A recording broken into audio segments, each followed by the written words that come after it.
बड़ी खबर गुजरात के वडोदरा से सामने आ रही है। वडोदरा में जहां अन्नदाता और पशुपालकों के सब्र का बांध पूरी तरह टूट चुका है। वडोदरा के डेसर तालुका में पिछले 12 दिनों से पशुपालकों का दूध स्वीकार नहीं किया जा रहा है, जिससे सैकड़ों परिवारों के सामने भूखमरी की नौबत आ गई है। ये पूरी समस्या डेसर के रानिया दूध मंडली की है, जहां आसपास के 7 गांव के लगभग 400 पशुपालक का दूध पिछले 12 दिनों से लगातार नहीं लिया जा रहा है।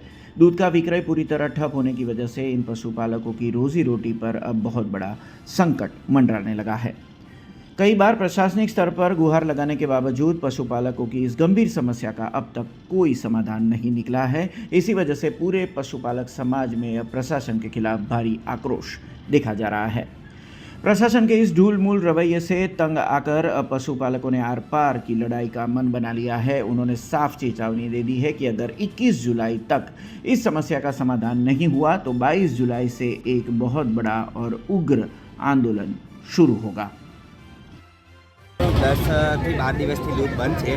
હવે બરોડા ડેરીમાં અમને ભાવ મળતો નથી, અમૂલ ડેરીમાં અમારું दूध ભરવા દેતા નથી, તો 10 દિવસથી અમારું दूध બગડે જ છે। 10 દિવસ એટલે અમારે એક બિલ આવી જાય પગારનું। હવે અમે પશુઓને શું ખવડાવીએ કે અમારો ઘર ખર્ચ કઈ રીતે કાઢીએ? તો અમારું કહેવું એવું છે કે આ લોકો આટલા ટાઈમથી કોઈની મોઢા પરથી મોખ પણ ઉડી નથી, કોઈ જવાબ નથી આવ્યો। હવે 21 તારીખે અમે સેવા સદન અમારું તાલુકા સેવા કાર્યક્રમમાં સ્વાગત કાર્યક્રમમાં અમારી તારીખ છે। હવે ત્યાં આ લોકો કંઈ અમને સંતોષકારક જવાબ નહીં મળ્યો કે અમને કહેવામાં નહીં આવ્યું કે તમને અહીં પેલી બાજુ ભરવા दूध દેવામાં નહીં આવ્યું, તો અમે બરોડા ડેરીનો ઘેરાવો કરીશું અને ઉગ્ર આંદોલન કરીશું ગાંધીજીના માર્ગે।